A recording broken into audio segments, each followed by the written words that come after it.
واتخذ سبيله في البحر سربا فلما جاوزا قال لفتاه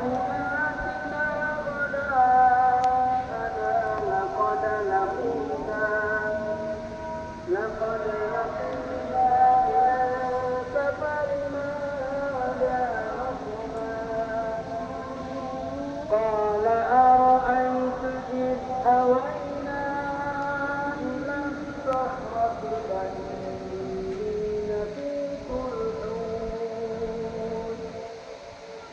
فإني نسيت الحوت وما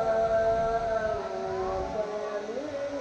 إلا الشيطان أن أذكره واتخذ سبيله في البحر